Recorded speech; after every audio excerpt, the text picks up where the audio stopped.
विष्णु भगवान की जय हो, विष्णु भगवान की जय हो। दैत्यराज काल नेमी की कन्या बिंदा का विवाह जलंधर से हुआ। जलंधर महाराक्षस था, अपनी साता के मध्य में चूर हो गया था। उसने माता लक्ष्मी को पाने की कामना से युद्ध किया, परंतु समुद्र से ही उत्पन्न होने के कारण माता लक्ष्मी ने उसे अपना भाई के रूप में स्वीकार किया। वहां से वो पराजित होकर वो देवी पार्वती को पाने की लालसा से कैलाश पर्वत पर गया। भगवान देव शिव का ही रूप धारण कर माता पार्वती के समीप गया, परंतु माँ ने अपने योग बल से उसे तुरंत पहचान लिया और वहां से अंतर्ध्यान हो गई। देवी पार्वती ने क्रोध होकर सारा वृत्तांत भगवान विष्णु को सुनाई। जलंधर की पत्नी बिंदा अत्यंत पतिव्रता स्त्री थी।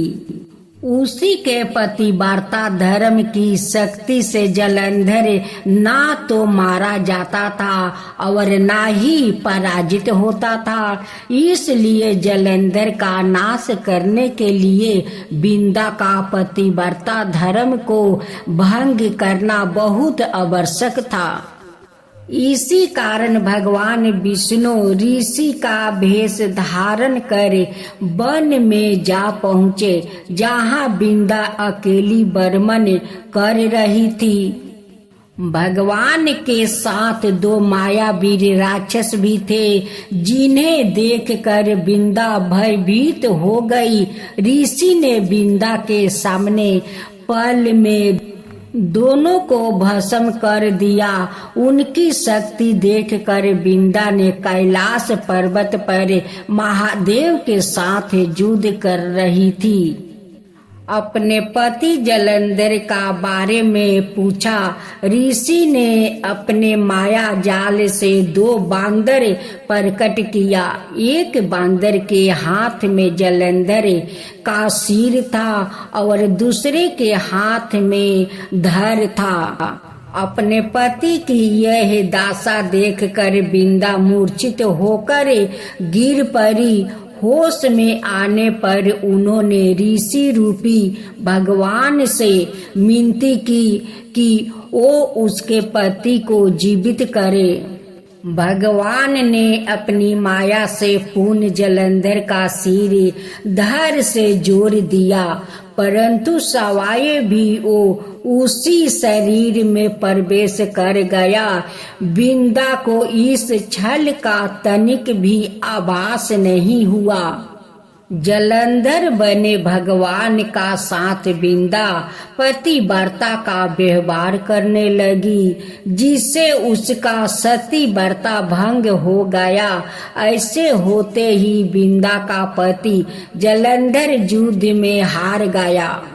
इसे सारी लीला का जब बिंदा को पता चला तो उसने क्रोध होकर भगवान विष्णु को हृदय हीन शिला होने का श्राप दे दिया। अपने भक्त के श्राप को भगवान विष्णु ने स्वीकार किया और शालिग्राम पत्थर बन गए। सृष्टि के पालनकर्ता के पत्थर बन जाने से ब्रह्मांड में अंश तुलन की स्थिति हो गई।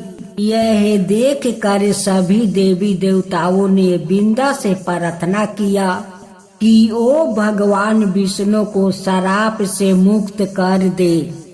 बिंदा ने भगवान विष्णु को श्राप मुक्त कर सवाए आत्मदाह कर लिया। जहाँ बिंदा भस्म हुई वहाँ तुलसी का पौधा उगा।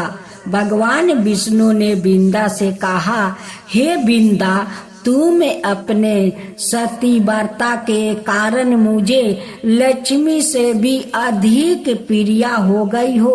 अब तुम तुलसी का रूप में सदा मेरे साथ रहोगी। तब से हर साल कार्तिक महीने का देवउठानी एकादशी का दिन तुलसी विवाह के रूप में मनाया जाता है। जो मनुष्य भी मेरे शालिग्राम रूप के साथ तुलसी का विवाह कराएंगे उसे इस लोक और परलोक में विपुल यश प्राप्त होगा। उसी दैत्य जलंधर की यह भूमि जलंधर नाम से विख्यात है। माँ तुलसी की जय हो, माँ तुलसी की जय हो, विष्णु भगवान की जय हो, विष्णु भगवान की जय हो।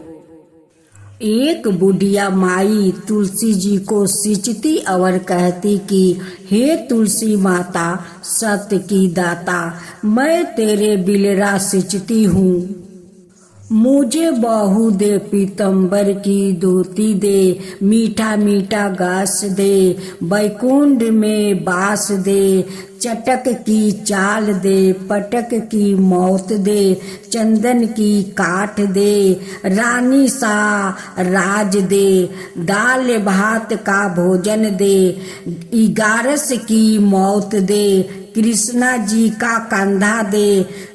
तब तुलसी माता यह सुन कर सूखने लगी। तो भगवान ने पूछा कि हे तुलसी, तुम क्यों सूख रही हो?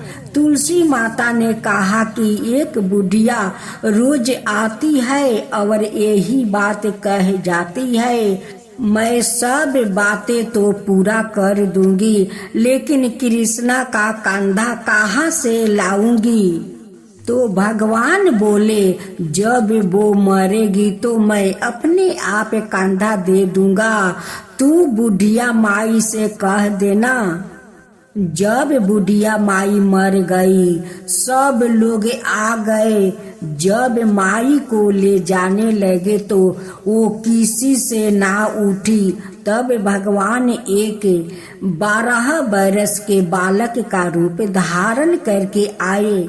बालक ने कहा, मैं कान में एक बात कहूँगा तो बुढ़िया माई उठ जाएगी। बालक ने कान में कहा, बुढ़िया माई मन की निकाल ले, पीतम्बर की धोती ले, मीठा मीठा घास ले, बैकुंठ का बास ले, चटक की चाल ले, पटक की मौत ले, कृष्णा जी का कंधा ले। यह सुनकर बुढ़िया माई हल्की हो गई। भगवान ने कंधा दिया और बुढ़िया माई को मुक्ति मिल गई। हे तुलसी माता, जैसे बुढ़िया माई को मुक्ति दी वैसे सबको देना।